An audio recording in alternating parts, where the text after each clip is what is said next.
My name is Ray, and I'm 31. I work in tech, which basically means everyone in my family assumes I'm some kind of walking ATM. I don't wear flashy clothes, I don't drive anything fancy, and I don't talk about my salary. Mostly because I learned early on that money brings out a very strange side of my family. Especially my younger sister, Tasha. Tasha's 26. She's always been the golden child. Not because she earned it, but because she demanded it. She knows how to spin a sob story when she needs help and how to act like a queen when she's getting what she wants. In high school, she was the one who never had to do chores because she needed to focus on her mental health. In college, she dropped out after 2 semesters, then spent the next 5 years finding herself, which mostly meant burning through every savings account my parents opened in her name. When those dried up, she moved back home, rent-free, and my mom convinced me it would be just until she's back on her feet. That was 4 years ago. I live about 40 minutes away from them, and honestly, I try to keep some distance. Not because I don't care, but because I learned the hard way that boundaries don't exist in my family. You give a little, and suddenly you're expected to give everything. Still, I stayed in touch. I visited when I could. I paid for groceries here and there, fixed things around the house, even helped Tasha with her resume. Not that she ever applied anywhere. Then, 2 weeks ago, something happened that I can't get out of my head. I was out with a friend on a Saturday morning, grabbing coffee, when I got a notification from my bank. A $900 transaction had just cleared. My stomach dropped. I hadn't bought anything close to that price. I opened the app, thinking it might be fraud, and watched, in real time, another $1,300 charge go through. Then $600. Then $2,500. All of them from high-end retail stores I didn't shop at. I was staring at the screen like it might explain itself. Then I saw it. All the transactions were tagged as Apple Pay from a location near my parents' neighborhood. I left my coffee half drunk and drove straight to their house. Tasha was on the couch, in a silk robe, scrolling through her phone like she'd just finished a spa treatment. Bags from designer brands were scattered all over the living room floor like some kind of tacky influencer unboxing. Shoes, clothes, perfume, the whole spread. I stood there in the doorway, phone in hand, heart pounding in my ears. "Tasha," I said, my voice shaking, "what did you do?" She looked up at me, completely unbothered, and actually smiled. "Oh, that," she said, as if I'd asked about the weather. "It's not a big deal. You make more than enough. I just needed a few things." A few things. The total was $9,400. She'd somehow gotten hold of my card, or at least the digital version of it, and gone on a spree like she'd won a game show. No remorse. No panic. Just smug entitlement. I asked her, calmly at first, how she even got access. She shrugged. "Mom had your card from when you paid for her prescription last month. I just added it to my phone. Thought you wouldn't mind." "You thought I wouldn't mind?" She rolled her eyes, like I was being the difficult one. "You're always acting like money's sacred or something. You live alone, no kids, no mortgage. It's not like you're hurting." I didn't yell. I didn't scream. I just walked past her into the kitchen, where my mom was pretending to not have heard a single word. "Mom," I said quietly, "did you know about this?" She turned, sighing like she'd just been asked to explain algebra to a toddler. "Ray, honey, she made a mistake. You've always been the responsible one. Why are you making this such a big issue? She stole from me. She borrowed it. She didn't mean harm. She didn't ask. She was going to tell you." I laughed. I actually laughed.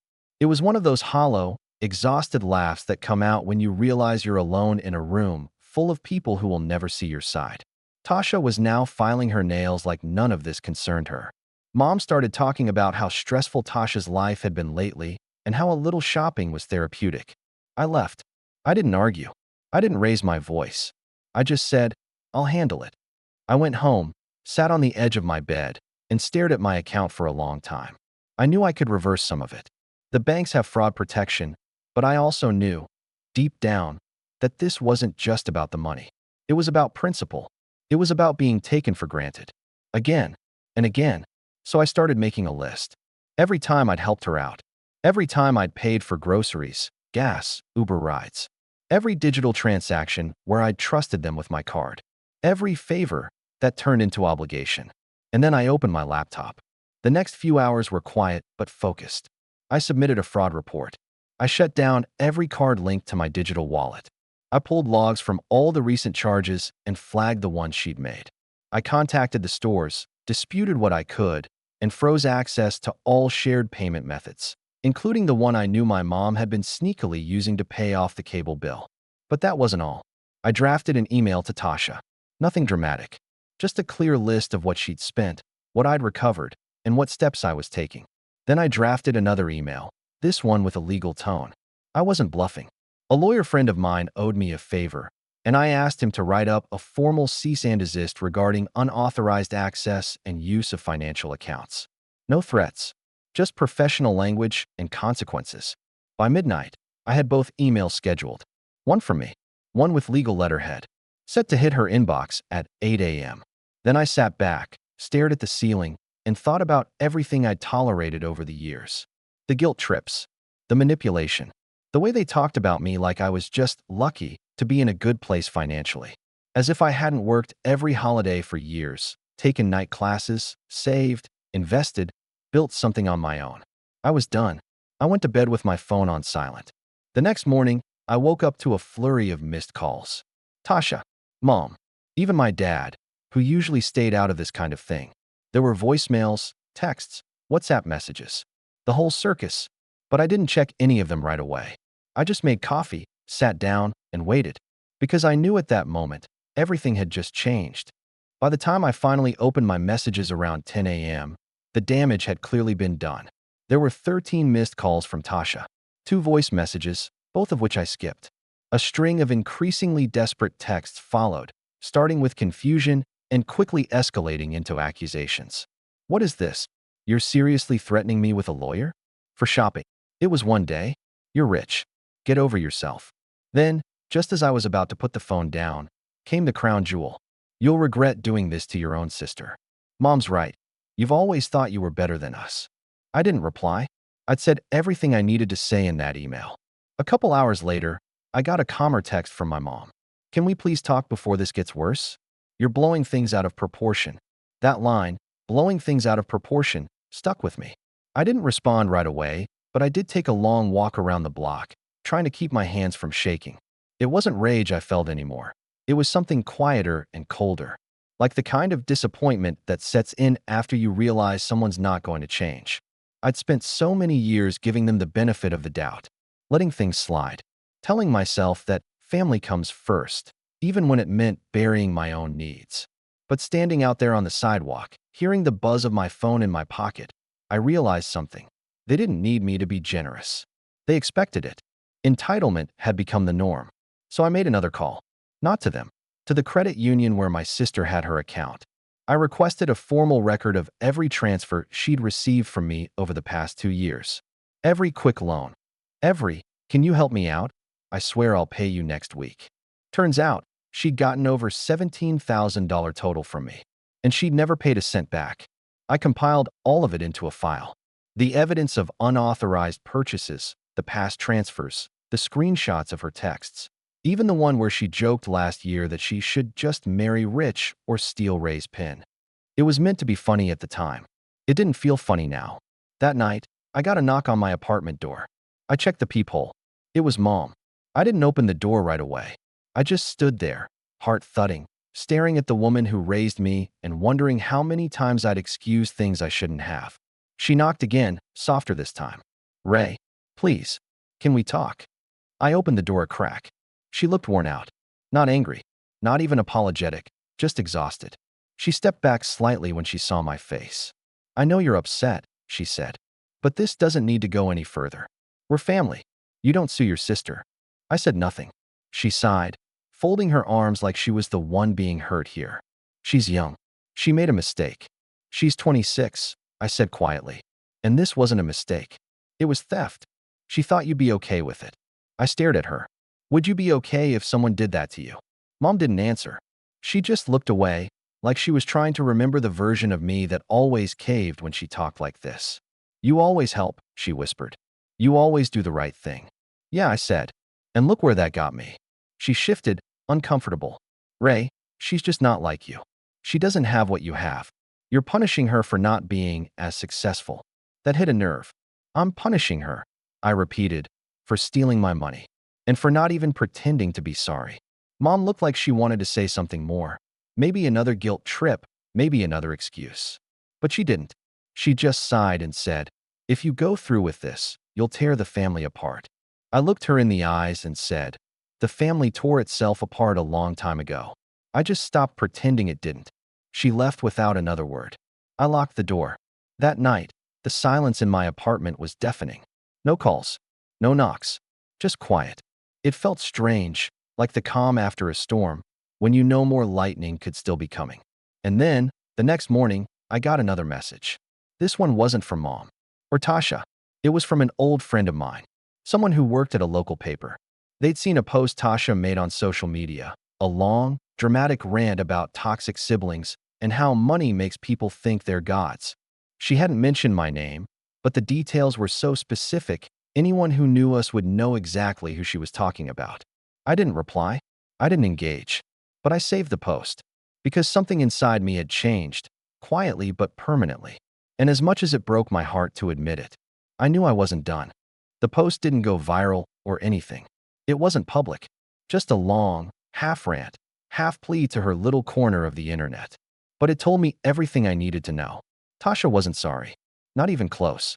She was weaponizing sympathy, posing like a victim to people who didn't know the context, crying abuse and control because I refused to let her treat me like her personal piggy bank anymore. A few of her friends even commented stuff like, "Wow, that's so toxic," and "family should never use money to manipulate." One of them wrote, "Cut him off, girl. You don't need that kind of negativity." I didn't comment. I didn't send screenshots. I didn't try to defend myself. But I kept reading. I needed to see how far she'd go. About halfway down, she wrote, "Some people can't stand when you don't bow down to them anymore. My brother thinks I owe him my dignity because he's more successful, but I'm done being silent."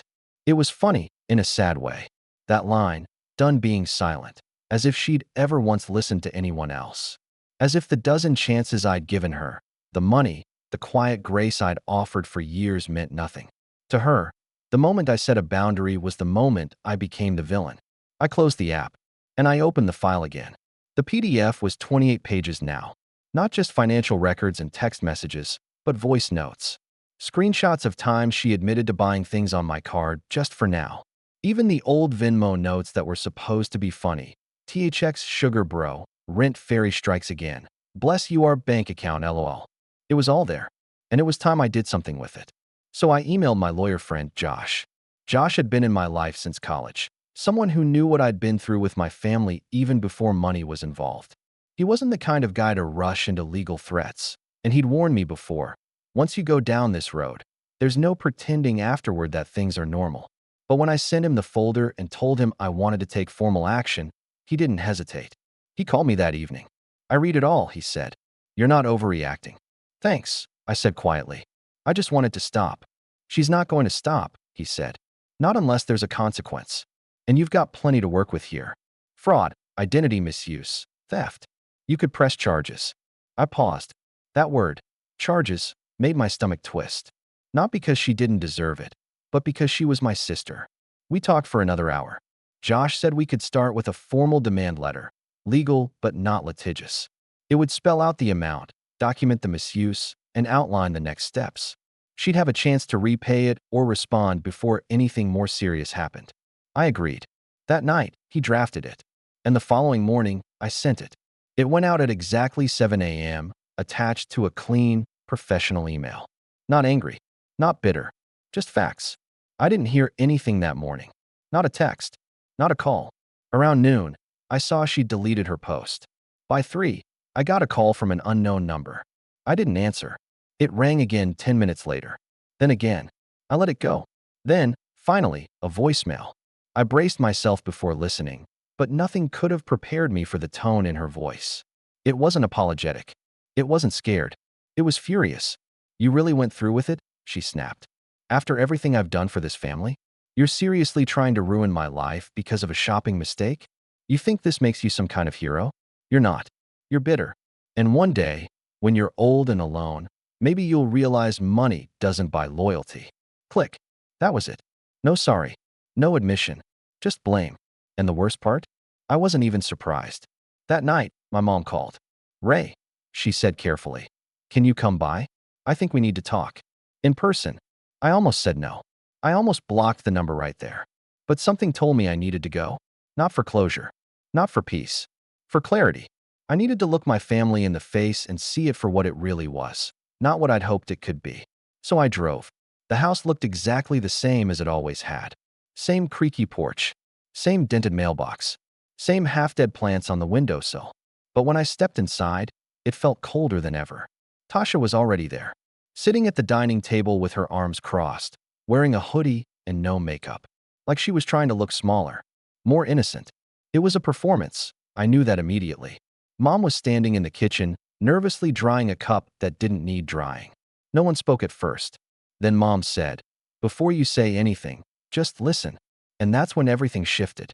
Because the real story, the one behind the money, the entitlement, the years of silent resentment, was about to come out.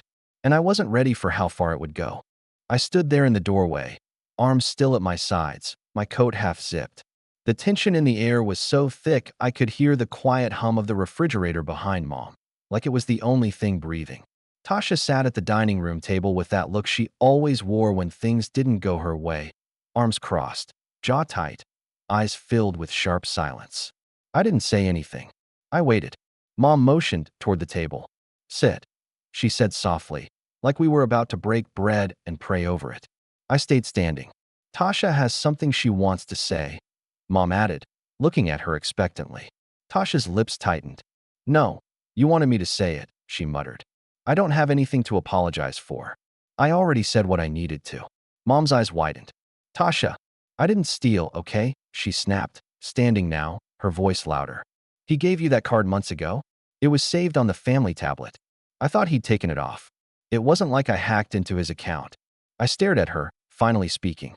"You used it 12 times in one afternoon, across 3 different stores. And then you smiled at me when I confronted you. Because I thought you'd understand," she snapped back.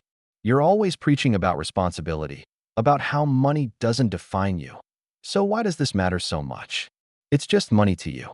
"No," I said, quieter than she expected. "It's not just money. It's respect. It's trust. It's years of me being taken for granted by people who think family is a free pass." "You think you're so above everyone," she said, her eyes narrowing. "Because you got a job in tech and moved out, and now you think you're better than us." "I never said I was better than anyone," I said, trying not to raise my voice. "But I'm allowed to not be a doormat." Mom stepped in, raising her hands. "Can we please not do this like children? This is exactly why I wanted you both here. So we could talk, not attack." I turned to her. "Mom, if this were anyone else, any friend, any coworker, you'd call it what it is, theft. But because it's Tasha, you're bending over backward to excuse it." Again, she didn't know what she was doing, Mom said, her voice rising with desperation. "Yes, she did," I said, now calm in that bone-deep way that comes only after you've stopped hoping someone will change. "She knew what she was doing. She's always known. And you've always helped her believe there are no consequences." Mom's mouth opened like she wanted to defend herself, but she didn't speak. I could see the struggle in her eyes, between loyalty and denial. Tasha scoffed. "This is pathetic. You're seriously going to drag us into court over this? Over one day of shopping?" "It wasn't one day," I said. "It was every day I said yes, and you took a little more. Every time you lied and called it a mistake. Every time I helped and you laughed behind my back. You've been building a debt for years. This is just the first time you got the receipt." Tasha went silent. Her hands clenched the edge of the chair she had risen from. But she didn't sit. Mom sighed heavily. "So what happens now, Ray? What? Are you just going to disappear from the family over this?" "No," I said. "I'm going to set boundaries. And stick to them." "That means suing your sister?" she asked bitterly. "That means holding her accountable," I said. "I sent the letter. She has a choice. Either she pays it back, quietly, or we take it to court." "You think that's going to fix anything?" Tasha asked. "You think suing your sister makes you righteous?" "No," I said, "but it might finally make me free." Tasha rolled her eyes and stormed off down the hallway. A door slammed. I stood there with my mother, the silence now not so much tense as hollow. "I tried," she said softly, looking down. "I know you did," I replied. "But trying isn't the same as changing." She looked up at me, and I could see something in her face that hadn't been there before. Maybe fear, maybe regret. Maybe the slow realization that the glue she thought was keeping this family together was actually just tape. And it had worn thin. "I just wanted you two to stay close," she whispered. "We were never close," I said. "Not really. I was just easier to lean on." The drive home was quiet. I didn't cry. I didn't get angry. I just felt a strange sense of peace. The kind that comes not from winning, but from finally stopping the fight you've been having with yourself for years. The fight to stay connected to people who drain you. The fight to keep forgiving people who never ask for forgiveness. The fight to prove your worth in a family that only sees you as a resource. A week passed, then two, and then one morning, I woke up to an email. Subject: repayment agreement. Tasha had replied. No apology, no admission of guilt, but attached was a PDF, a signed document agreeing to pay back the full amount over time. I didn't respond. I forwarded it to Josh. He handled the rest. I never heard from her again. My mom sent a few texts over the next few weeks, small, neutral things. A picture of the dog. A reminder about Dad's birthday. I answered with simple one-liners. Nothing harsh. Nothing emotional. Eventually, even those stopped. It wasn't an explosion. It was just silence. But in that silence, I found space. I traveled for the first time in a while. Started a side project I'd been putting off. I met new people. Reconnected with old ones. I learned how to say no without guilt. And most of all, I learned this. Family doesn't mean you owe them everything. It doesn't mean tolerating abuse or rewriting reality. It means showing up when it matters, not just when it's convenient or profitable. It means respect. It means boundaries. And if someone can't offer that, then maybe they were never really family to begin with. Sometimes, freedom doesn't come from escaping strangers. It comes from standing up to the ones who know you best and still chose to use you. And I'll never let it happen again.